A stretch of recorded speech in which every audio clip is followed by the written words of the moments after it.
So first things first, Kevin, how are you these days? Yeah, pretty good, pretty good. A little bit of long COVID, like a lot of people, so a bit fatigued at times, but yeah, other than that, good spirits. COVID was also a time for reflection for a lot of people. This whole path that kind of ended up on the album, this metamorphosis, if you can call it that, in your mindset about a lot of things. When did it start? Was it in during COVID times? Was it years before? Because I know you went to a similar type of period in the 90s of reflecting and kind of recovery. So Yeah, thanks. Yeah, it was years before, not too many, but about 2016 we did the album Dexys Do Irish and Country. And after that, I just felt quite drained, really. And my mum passed at the end of that year. hmm. She passed from 2016 into 2017. So, um, yeah, I didn't really know where I was and what I wanted. I just felt quite disillusioned with a lot of things. So I started to do some courses and stuff and try and um, work on myself a bit. And uh, and I really wanted to get away from music. I had no intention of doing music. One guy even said to me, "Oh, what do you do for a living?" And I said, "I music." And he said, "Oh, well, when you've done all these courses, you'll be able to do music in a different way." And I almost got angry. I was like, "No, I don't want to do music, man. I just want to, I just felt quite trapped by music at that point, and I wanted to get out of it. But Yeah. I just kept on doing this stuff and just kept on doing it. And I think it's about 2020, 2021, and I was feeling pretty good in myself generally. And I just thought, I could actually do some music now. I would quite like to do some music. It just changed. Something shifted. And that's first thing I thought, okay, what songs have we got? And I started to look around and, oh, we got Coming Home. We wrote that years ago. Okay, we got I'm the one that loves you. We got all them, okay, that's sounding pretty good. We can move that, or we can make some changes and improve that. And then I sat down and I wrote the words for the Feminine Devine. And the rest of it just kind of fell into place, really. Was there a moment that it clicked for you? Because I heard you say in previous interviews, you kind of need something to write about. You need something to say in order to do music. And as you just mentioned, you kind of music wasn't even on your mind. So what were the things that kind of started to seep in? Maybe just lines or things that you wanted to say. Well, I think quite a lot of it had to do with we remixed too-rye-ay in 2020, 2021. And that I quite enjoyed doing all of that, working on the songs again and all that. I enjoyed that. But I think it was when I wrote the words for the Feminine Divine. I just sat down one night and it just came out pretty Mm. much on go.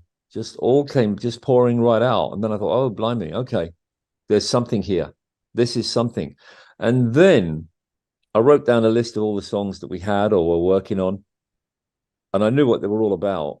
And then I thought, hang on a minute, if we start with that one there, put them in a certain order, this thing has a narrative to it, tells a story. So we didn't write it from that point of view. It just seemed to just happen. So I Okay. just went with it.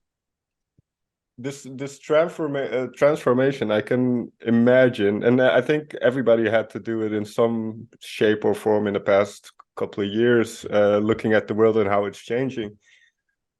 But was it confrontational? Well, was it, for instance, you do write in the Feminine Divine song, and I'm a different person in every way. So what were these kind of adjustments over time that have happened? Well, around women or in general? In general, but you in this case, I suppose it's about women, but I suppose that transformation is a little bit bigger, right? Yeah, I think so. And it started before that as well. I mean, Mm. I grew up in a very, well, I found it a very macho environment. And certainly that's what I took from it. That's the direction I went. I gravitated towards, I didn't have to, but I did. I gravitated towards people who, I was in a gang and all of that stuff. And, Okay. certain things were acceptable and certain things weren't acceptable. It was quite narrow, really, when you look at it. And women weren't really thought of, they were kind of used in a lot of ways. And, you know, growing up, nobody told me about sex. Mm. Like my parents didn't mention it. They didn't tell me about sex. The school didn't even mention it. Like not even in biology. It was a very backward school that I went to. Not even there was no even biology. There was no even animals, birds. There was nothing. Okay. Nothing. So you get to 13 or 14 and your body starts to change and it's exploding with all of these feelings and it's secret. And it's Mm. probably bad because you're a Catholic and nobody's mentioned it to you, you know? Sure. Yeah. So it's a pretty screwed up start to begin with, I think, really. It's just something that popped into my head, and if I'm wrong, just let me know. But is this kind of what Come On Eileen was about as well? This kind of background where you grew up in, and kind of those feelings that you didn't know what to do with? Yeah. And that you're not supposed to have. Yeah. It was totally about that Irish Catholic kind of guilt, you know. So what was that like growing up? Yeah, can you just detail a little bit about what it was like growing up and how you found music then to help kind of channel these energies and these feelings? I don't know if I did find music to channel this. Growing up, it was like the church was like a big part of our life, you know. Not that my parents were that, I mean, they were a little bit spiritual, but mainly it was this was our tribe and this is what you Mm. did. And I remember like doing my confession, you know, and we're told that God is we've got to be cleansed before God can enter into us, you know. And it sounded so exciting, like when you're 7 or 8, and I really believed in it totally. And you know, and the highest thing that you could do was be a priest. And I think that they sent around forms when we were about 9, if you wanted to have the calling, the vocation to be a priest, you know. Mm. And I think it was more to impress my mother, really. I sort of, you know, said I wanted to be a priest and started to take Latin lessons. But simultaneously, I was already kind of stealing and, you know, from shops and things like that. I had older brothers who were Mm. sort of sponsoring me into that world, you know, guiding me. And so I was leading a double life, really. Okay. So that was the story of my life, my Catholicism life, certainly early childhood and onwards, like a double life. Certainly when sex came around, because it's, you know, you're not supposed to be doing it. Sure. So it Well, was a double life. and I can imagine once you enter the music industry, well, how did people in your environment then perceive you doing music and kind of having that success that you had? How did the people around you kind of perceive what you did? Um, it was hard to know because by that time I'd sort of broken away from a lot of those Okay. guys, you know, and I'd started, you know, hanging around doing punk. I was in a punk band, so I was more Right. around, you know, musicians for the last few years before Dexys sort of happened. But you know, I would go back and see those guys, and every now and again, you know, and you know, I think they were generally proud. They didn't say too much, you know, but I went to a funeral of one of those guys. He was a lovely guy, you know, some years ago, and I saw a lot of those guys there, and I think some of them were probably a little bit annoyed that I didn't keep in touch more, you know. Maybe I kind of picked that up. I could be wrong, but generally, I think they were proud. I mean, I'm Facebook friends with some of them now, some of those guys, and Okay. they've said some really positive things about Dexys, you know, which is really nice to know. Sure. Yeah. Yeah, well, they thought I was a bit of a weirdo, some of them anyway. One of them used to call me Mary Quant because she was the fashion designer of the time. And I was always, you know, in the gang, I'd be the one saying, hang on, guys, no, that shirt's not right. It's got to be like this. And, you know, they were more interested in other things, you know. But you mentioned something interesting, and we can move this towards where we are now. Your interest in fashion and in the aesthetics of what you do, had that always been a part of you? And every album was different, and it was so specific and iconic in a way. So how do you kind of navigate that side of what you do? That side of it's so easy for me. Okay. That's just fun. It's just so natural to me, you know. I mean, occasionally I've been stumped and thinking, oh, God, what can we wear? There's nothing. And then I think of something. I think, oh God, they're wearing that, so I can't wear that. You know, because it always has to be original. So, but mostly it's just fun. That Sure. bit's inherent in me, you know. Ever since the youngest age, I was saying to my mum, "No, I don't want to wear that shirt. I like this." It's just my mum is the same, or she was the same, you know. She was like that too. So yeah, I've What started. was the sorry. What was the idea then for this kind of album release and this because well, for instance, the red suit that you wear in the I'm going to get free video and stuff. What kind of aesthetics were you looking for this new album? Well, we decided, like, if you see the photographs of myself, Jim Patterson, Mike Timothy, and Sean Reed, we're all doing our own thing. Like, I'm kind of dancing. Jim's got his fists up for a fight. Uh, Sean's got his briefcase. Mike is doing his meditation thing. So the idea is that we're all our own personality. It's not one uniform thing. We're all dressed differently to reflect our own characters. Hmm. Yeah. So the suit, there was no more meaning to it than that. I just liked it. I designed it myself Okay. and had it made.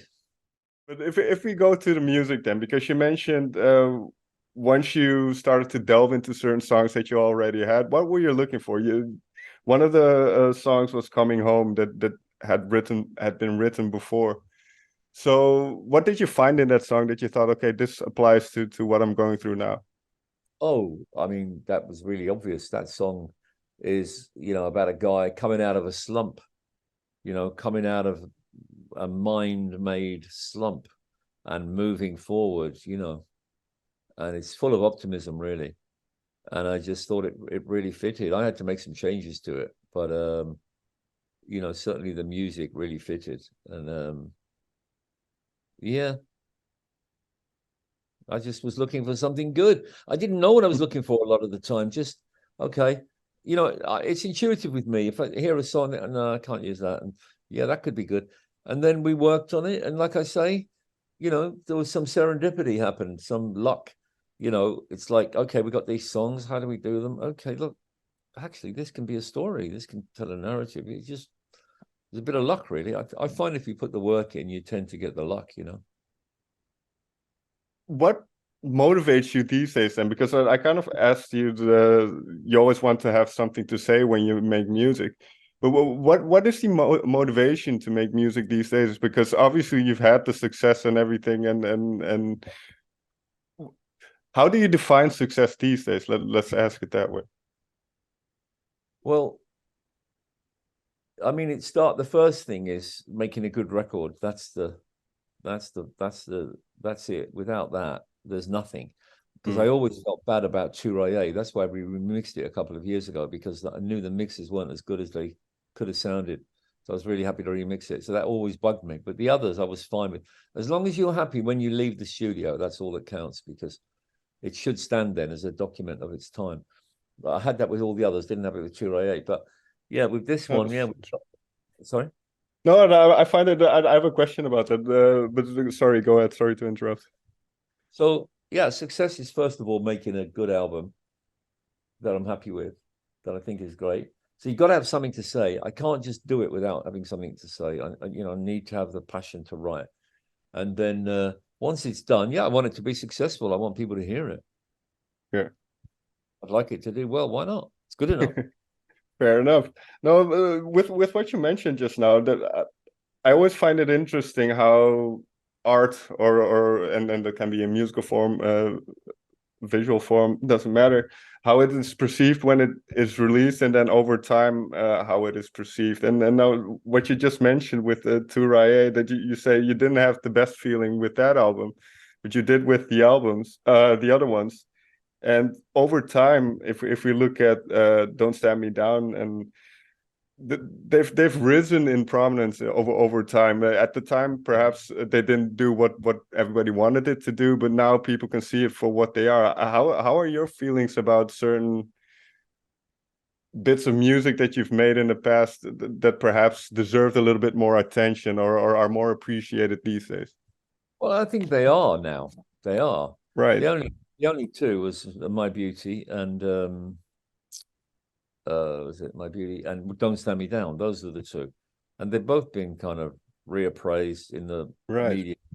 and amongst people. And I get a lot of people coming up to me saying they love Don't Stand Me Down. I think the best album we made, probably certainly up to the point that we released it, was One Day I'm Going to Soar. I think that one, you know, I'd like to see that one get more prominence, really. Yeah. Can you give me one quick, maybe a song or maybe just a bit of lyric, or what is it about that album, or something specific that you can point to, like I'm really happy how this turned out? One Day I'm Gonna Soar. Yeah. Well, it wasn't like it's actually the fourth Dexys album, but it was really a first album because we had 20 odd years to write that album, you know, so it wasn't it wasn't like anything that we'd done, really. I don't think. I mean, in some ways it sort of picked up from Don't Stand Me Down, but not really. And I was happy with the sound of it. I thought the sound of the production was original and different, not completely unique, but it sounded different. It was live sounding. I wanted that. And again, it's got a narrative running right through it. It tells a story. And I think all the songs are good, and I think it was well executed. You know, it really works. In that sense, is this new album then, does it feel like a fresh start as well? Because I can see some similarities between those. And yeah, it really does feel like a fresh start. Yeah. You know, I mean, it was, like I said, it's a blank slate. The fact that I'd sort of practically given up on music by 2017 means that, you know, I was coming at it new. Yes, we used some of the old songs, but we just saw how can we use them in a way that's relevant now. It wasn't like we're just going back to our old songs. It was, what ideas have we got that we can use and take forward? It was like that, you know. And I don't know how many people have already kind of heard the album, and obviously some people have heard the songs. But what has the response been? I would ask, especially from women, to this album. What have you heard from the people around you? Kind of, what is their interpretation of this album? Well, I've had some great responses, particularly from the song "The Feminine Devine," and also my submission, that song, but from women. A friend of mine, sort of a friend, said, "This is great, Feminine Devine. Every woman should hear this. Thanks for this." My daughter, when she heard it, who's in her 40s, she left me a message and she was crying, saying, "This is a song that needed to be written and needs to be heard." She said, "I'm really proud that it's my father doing it." So that was nice. But it hasn't really got out there yet because the only people who've heard it are critics, you know. Sure. Friends of mine, you know. So no, but it's interesting. That I think it's I think it's a worthwhile topic, obviously, to talk about. But it's also interesting to hear somebody's personal transformation through those ideas and trying to improve. I don't know if that's the right description. Totally. That's what's trying to happen. Yeah. So finally, then, once the album will be released in July, I believe, and then in September you go play live. What is it about the live aspect that you still enjoy? Well, I don't that much, unless, again, we got something to say. It's not like I'm one of them guys who needs to be on a stage. That's why I'm so little performing. You know, I hear musicians, you know, they go out and they love to get up if there's a band they want to sing or play, and I'm just not that guy at all. Okay. I don't love it, but I do like doing something good. Same as with the album. So what I'm pleased about, or excited about, and also very nervous about, is the first half of this show. We're going to play the complete album, and we're going to act it out as well as perform it musically. Theatrical performance of the narrative. We've got a female protagonist, Claudia. She's American. She's coming over, and me and her are going to play out the whole thing in front of the audience. It's theaters, and then there'll be an intermission, and then we'll come back and we'll play the old stuff.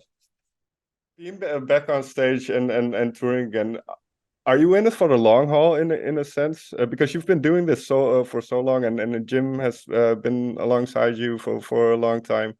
Do you see? Is the aim to keep doing this?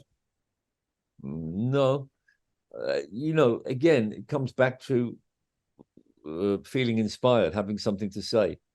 I do feel there's another album after this. We've got the concept for it. It's a completely different concept, and it's we've got some songs written, not the whole album, but a good few that are workable, definitely good enough if we can get them done right, So I can see another album, hopefully. Depends how this one goes, I guess. But I can't see beyond that at the moment. I'm not thinking, it's not about keeping going. It's definitely not about that for me. It's about the project. And I can see this project, which we've done now, and we're promoting it and playing live. And then I can see the next one. But after that, I've no idea. I can't see it. I haven't got any more ideas after that, put it that way. So you have to live life a little bit and see if the ideas pop in. Yeah, or they might not. Yeah. Yeah. I like that open ending though. Kevin, thank you so much for taking the time to talk with me, and I wish you all the best with the album. Thanks so much, Robin.